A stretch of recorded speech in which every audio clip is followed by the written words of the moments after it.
15절부터 17절까지 감사하는 자의 삶이라는 제목을 가지고 하나님의 말씀을 전하도록 하겠습니다.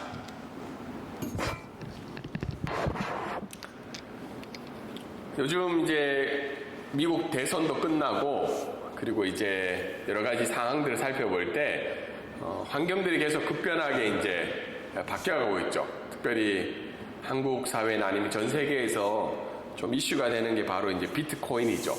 왜냐하면 제가 몇 년 전에 들었을 때만 하더라도 한국 돈으로 한 1,000만 원 정도였던 것 같아요. 그래서 뭐 젊은 사람들이 막 빌려가지고 1,000만 원 했는데 갑자기 그게 뭐 몇백만 원으로 떨어져서 망하고 이런 일들이 있다가 이제 올해 이제 들어가서 보니까 한 1년 정도 만에 거의 이제 50% 이상이 넘은 거죠. 작년 이맘때는 5천만 원이 안 되었는데 올해 이제 1억 2천만 원이 된 거죠. 그랬을 때 이런 상황들을 지켜봤을 때 우리 마음 가운데 이제 불편함들과 또는 여러 가지 불만들이나 아니면 여러 가지 생각들이 많아지는 시기인 것 같아요. 이곳에 투자를 해야 되나? 아니면 투자를 하지 않는 것에 대한 아쉬움도 있고 아니면 이것을 계속 유지해야 되나? 우리 태국에 또 적용해 보면 이제 환율이죠. 물론 뭐 며칠 새에 조금은 떨어진 것 같은데 1년 사이에 굉장히 이제 어려움들을 많이 겪고 있죠. 그래서 이런 상황들이 바뀌고 환경들이 바뀔 때마다 우리의 마음이 감사의 마음보다는 불편하고 불만족스럽고 마음이 이제 감사하기 어려운 상황들로 찾아가는 것이 우리의 지금 모습이지 않을까 그런 생각을 한번 해보게 됩니다. 그런데 성경에서는 우리가 잘 아는 대로 대표적인 구절이 있죠. 범사에 감사해라.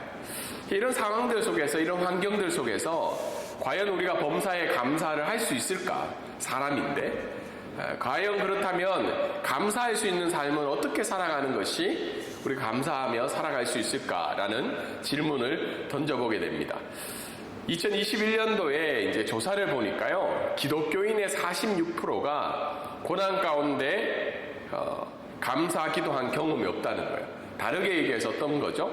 내가 어려움과 힘듦이 찾아올 때는 내가 감사할 수 없다는 거예요. 이 말씀은, 이 통계는 범사에 감사하는 삶이랑은 또 이렇게 맞지 않는 삶이죠. 그래서 여러분 지금 여러분 가운데 어렵거나 환경이나 이 급변하는 상황들 가운데 감사의 마음이 들기 어려운 게 우리의 현실일 수도 있는데 성경은 감사하라는 거죠. 그래서 오른쪽에 또 통계를 보면 같은 조사에서 나온 건데요. 왜 그러면 감사의 마음을 평소에 느끼지 못하냐? 첫 번째는 뭐죠? 감사할 일이 별로 없다는 거예요. 범사에 감사해야 되는데 감사할 일이 별로 없다는 겁니다. 두 번째는 뭐죠? 좋은 일이 있지만 그건 어때요? 운이 좋아서든지 아니면 내가 열심히 한 결과 때문이지 그것이 하나님과 무슨 관련이 있을까? 그래서 감사하지 않는 마음을 느끼지 못한 이유가 있다고 합니다. 그리고 또 한 가지는 뭐냐면 상대적 감사에 우리는 좀 익숙해져 있어요. 상대적 감사가 뭐죠? 저 사람은 예를 들어서 중한 병에 걸렸는데 나는 걸리지 않았기 때문에 감사하고 저 사람은 어떻게 해요? 어려움, 이번에 홍수가 났죠, 태국에서. 홍수를 당했는데 나는 홍수를 당하지 않았기 때문에 나는 감사하다. 이것도 어떻게 보면 범사에 감사라는 하나님의 말씀과는 맞지 않는다는 거죠. 그래서 오늘 우리의 이런 어려운 환경과 상황 속에서 어떻게 하면 감사하는 삶을 살아갈 수 있는가? 감사하는 자의 삶의 특징은 어떠한가를 오늘 말씀을 통해서 몇 가지 이야기를 하고자 합니다. 첫 번째 말씀은 뭐죠? 3장 15절에 나와 있죠. 우리 한 목소리 한번 읽어볼까요? 시작.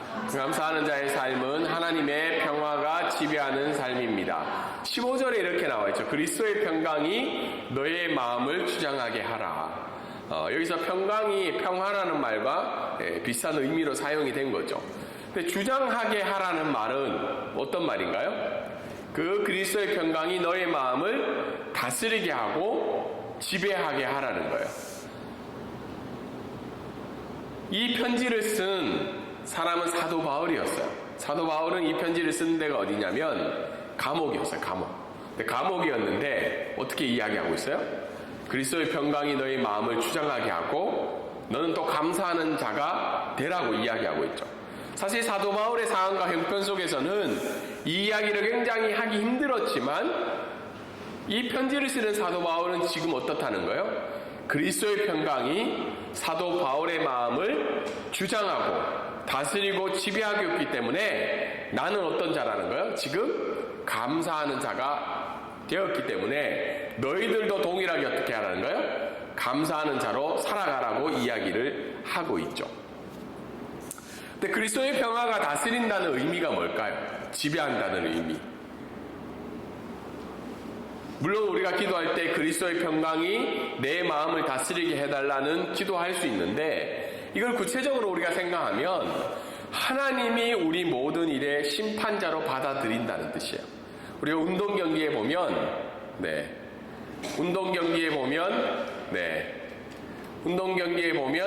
어때요? 심판자가 있죠. 심판자가 있는데 심판자는 어떤 판단을 해요? 그 사람이 틀렸는지, 그 사람이 맞았는지.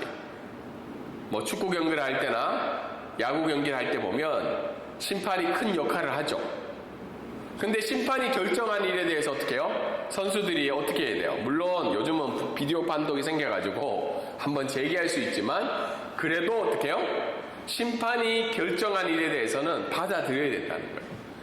그리스도의 평강이 우리를 다스린다는 말은 지금 내게 일어나는 상황과 환경과 일어나는 모든 일들에 대해서 누가 결정한다는 거예요?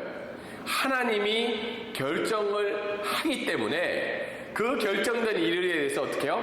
받아들여라는 거예요. 그 받아들일 때 뭐가 찾아온다는 거예요? 그리스도의 평강이 찾아온다는 겁니다. 두 번째는 그리스도의 평화가 다스린다는 말은 뭐죠? 하나님께서 일어나는 모든 일들을 어떻게 해요? 합력하여 선을 이룬다는 하나님의 계획이 있다는 겁니다. 우리가 고난 중에 감사할 수 없는 이유가 뭘까요? 힘드니까. 받아들이기 힘들고 어떻게 해요? 지금 당장 나에게 어려움이 되는 일이기 때문에. 근데 성경은 로마서에 보면 어떻게 해요? 하나님이 모든 일들을 합력하여서 하나님의 뜻 가운데 선을 이루어 가신다는 그 믿음이 있었기 때문에 사도 바울은 하나님을 찬양할 수 있었다는 거죠. 동일하게 그리스도의 평화가 우리를 다스린다는 말은 뭐예요? 지금 내게 일어난 일들이 때로는 내가 불만족스럽고 불평할 수 있고 받아들이기 없지만 하나님이 그 일의 모든 것들에 심판자가 되어주시고 그 모든 일들을 사용하셔서 어떻게 해요? 선을 이루어 가신다는 걸 믿는다는 게 바로 그리스도의 평화가 내 마음을 지배하고 있다는 말이죠. 그런데 우리가 순간순간 어떻게 해요? 불만족과 불평과 불화가 찾아올 때 그렇잖아요. 어떤 사람하고의 관계 속이나 아니면 내가 열심히 했음에도 불구하고 어떻게 해요? 내 삶이 내 기대대로 찾아오지 않았을 때 그렇잖아요. 그 비트코인 옛날에 얼마 안 했을 때 샀던 사람 지금 몇십억, 몇백억이 된 사람들 보면 어떻게 해요? 불만족스럽잖아요. 나도 그때 살걸. 나도 그때 이걸 구입했으면 어떻게 해요? 굳이 지금 내가 이 삶을 살고 있지 않았을 텐데 라는 생각이 찾아올 수가 있다는 거예요. 건강도 그렇지 않나요? 뭐 저도 여러 군데가 늘 아프지만 왜 나만 이렇게 건강이 좋지 않는가? 내가 뭘 그렇게 좋지 않은 걸 많이 먹었다고? 아니면 내가 그렇게 내 건강을 돌보지 않은 것도 아닌데 어떻게 해요? 그런 불만족들이 찾아오잖아요. 어떤 사람은 어떻게 해요? 마음껏 먹어도 살이 찌지 않는데 나는 물만 마셔도 살이 찔 때가 있잖아요. 그럴 때마다 어떻게 해요? 내 생각에 타임아웃을 외쳐야 된다는 거예요. 타임아웃이 뭐예요? 생각 중지죠. 불만족, 불평, 불화 중지하면서 뭐를 받아들이라는 거예요? 그리스도의 평강이 내 마음에 지배한다는 거. 다르게 얘기해서 모든 일을 결정하시는 그 하나님의 결정에 우리가 받아들이고, 이 모든 일들이 어떻게 해요? 합력하여서 선을 이룬다는 그 하나님을 향한 믿음이 있을 때 우리 마음 가운데 뭐가 생길 수 있다는 거예요? 감사가 생겨날 수 있다는 겁니다. 유명한 정치인들도 이 얘기를 했죠. 이 말이 뭐죠? 한번 읽어볼까요? 개가 짖어도 기차는 간다. 이게 영화의 대사이기도 하더라고요. 이 말은 뭐예요? 상황에 따라 우리의 태도가 변하는 게 아니고 그리스도의 평화 속에서 주어진 그 길을 오늘도 간다는 거예요. 이게 감사하는 자의 태도라는 겁니다. 받아들이고 그 일의 주관자 되신 그 하나님을 믿고 그 모든 일들을 이루어 가실 그 하나님에 대한 신뢰함으로 오늘도 어떻게 해요? 나의 길을 간다는 겁니다. 요즘 저희 교회도 상황들이 자꾸 바뀌고 있죠. 이렇든 저렇든. 그래서 고민이 계속 들어요. 이걸 어떻게 해야 되나. 네. 다시 도로변에 있는 곳으로 가야 되나. 네. 이게 예배당은 참 좋은데 어떻게 해요? 찾아오기가 힘들잖아요. 맞죠? 약속하지 않으면 찾아오기가 힘든 데가 이곳이잖아요. 그래서 또 어떤 생각이 좀 들면서 이 상황과 환경을 어떻게 이겨나가야 될까.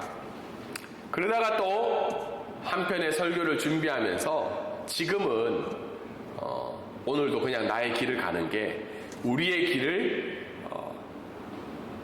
가는 것이 하나님이 기뻐하시는 일이지 않을까 그런 생각을 해보게 됩니다.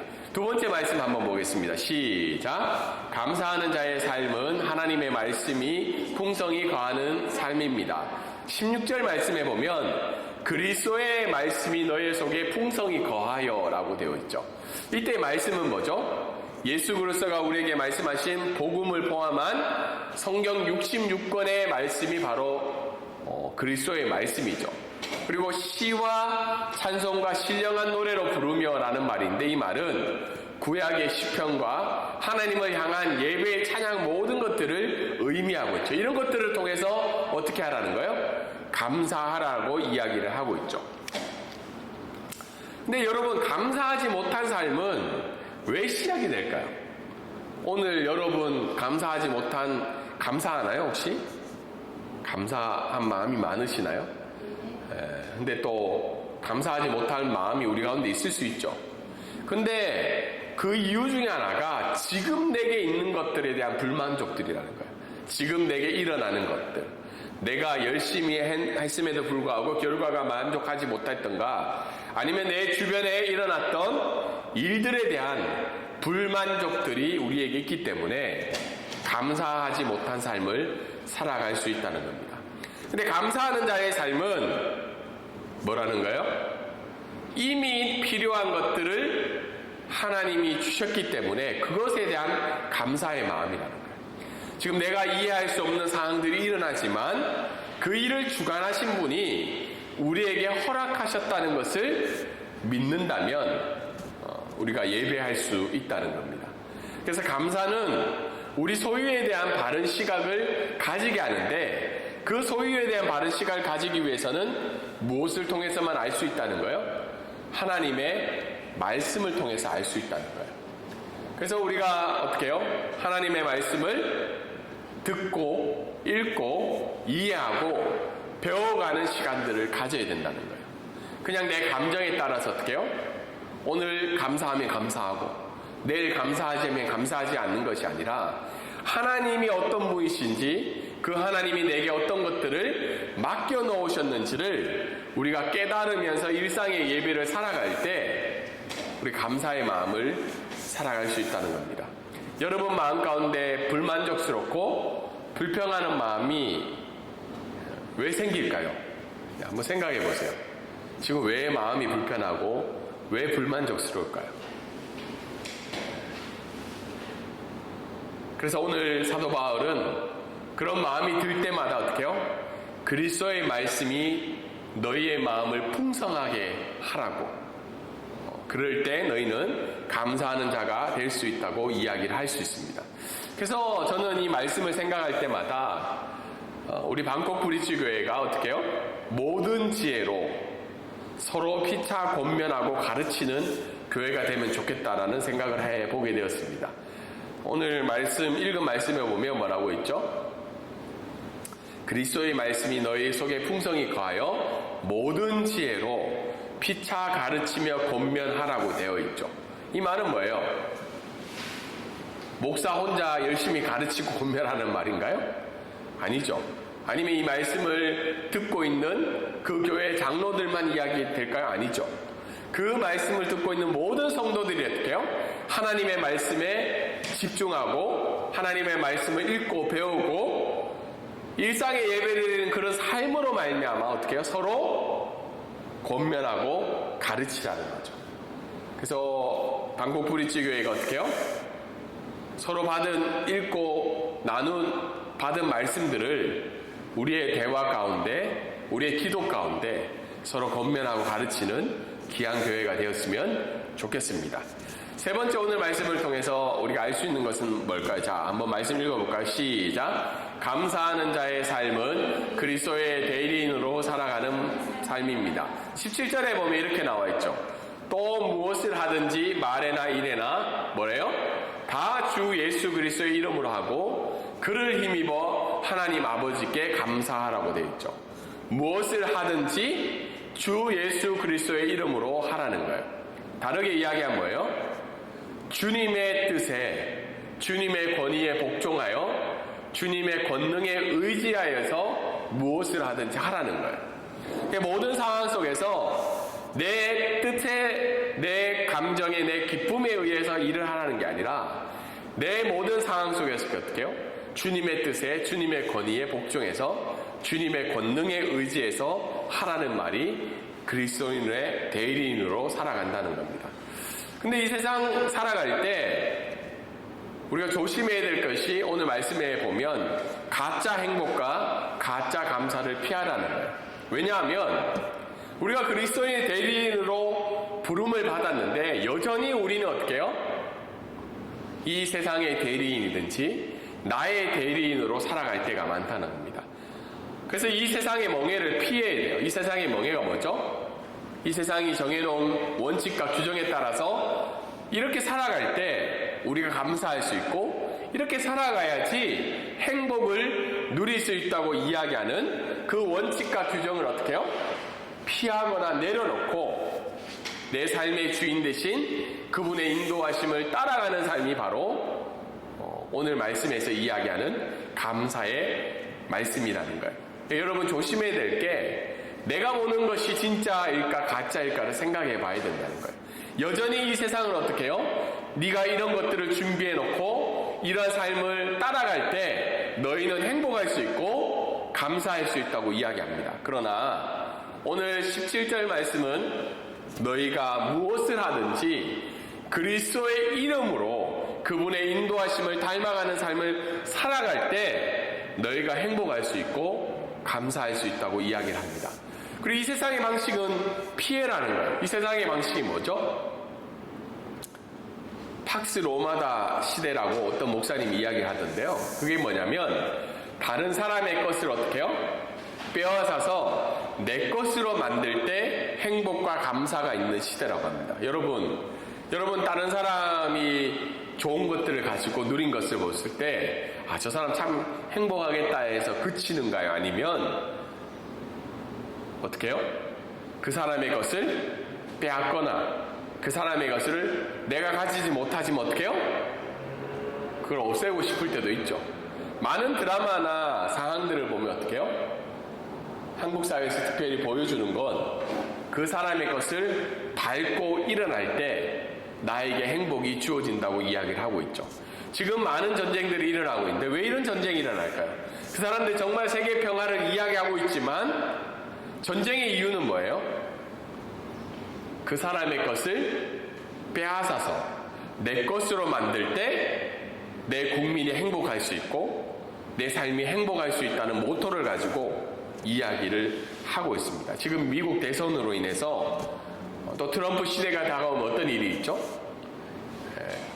자기 것을 더 많이 만들어가는 시대가 찾아오죠. 그럼 국가 간에 어떻게 해요? 점점 국가 간에 더 행복과 감사를 가지기 위해서 더 많은 것들을 가지려고 하는데 그 많은 것들은 어떻게 해요? 누구에게서 오나요? 자기가 만든 거예요? 아니죠. 많은 것들은 다른 사람의 것을 빼앗아서 내 것으로 만든다는 겁니다. 근데 이것은 성경에서는 어떻게 해요? 그건 가짜라는 거죠. 성경이 이야기하는 참된 행복과 감사는 무엇을 하든지 그리스도의 권위와 뜻 앞에 순종하라는 거예요. 비록 그것이 내 것이 커지지 않는 그런 상황이 찾아올 때도 우리가 그런 삶을 살아가야 된다는 겁니다. 그래서 오늘 말씀을 마무리하면 감사하는 자의 삶은 참된 평화와 감사를 보여주는 삶이라고 이야기를 할 수 있습니다. 다르게 이야기해서 감사하는 자의 삶은 시작은 무엇에부터 시작이 되냐면 내 삶의 주권자가 누구라는 거죠. 하나님이라는 거죠. 오늘도 무엇을 하든지 그리스도의 뜻에 따라 살아가라는 건 우리의 삶의 주권자가 하나님이라는 거죠. 우리가 고백하는 주 예수 그리스도라는 말이 있죠. 주 예수 그리스도. 주라는 말은 뭐죠? 영어로 롤드라는 말이죠. 다르게 이야기하면 주인이라는 말이죠. 우리의 주인 대신 예수 그리스도의 이름으로 무엇을든지 하라는 거예요. 그리고 우리의 삶의 중심축이 이 감사하는 자의 삶인 그리스도의 평강이 우리의 삶을 지배하고 그리스도의 말씀이 우리 가운데 풍성히 일어나며 우리가 예수 그리스도 옆에서 그 그림에 나와 있죠. 붙어 있을 때 우리가 감사하는 삶을 보여줄 수 있다는 겁니다. 더 나아가서 저 사람은 정말 평강을 누릴 법하지 않는 삶을 지금 살아가는데도 왜 저렇게 행복과 감사가 느껴질까? 고백할 수 있을까? 이 세상 가운데 보여주는 것이 바로 오늘 추수감사절에 우리가 보여주고 드려야 되는 예배의 모습이 아닐까 생각해 보게 됩니다. 말씀을 정리하면 여러분 가운데 지금 그리스도의 평화가 여러분의 마음을 지배하고 있습니까? 아니면 그리스도의 말씀이 여러분의 삶들 가운데 더 풍성히 일어나서 예배하는 일상의 삶을 살아가고 있는지, 마지막으로 무엇을 하든지 예수 그리스도의 권위와 예수 그리스도의 뜻과 예수 그리스도의 인도하심에 순종하며 나아가는 것이 감사하는 자의 삶임을 고백하며 이러한 삶을 이 한 주간 가운데도 살아가는 저와 여러분이 되기를 주님의 이름으로 소망합니다.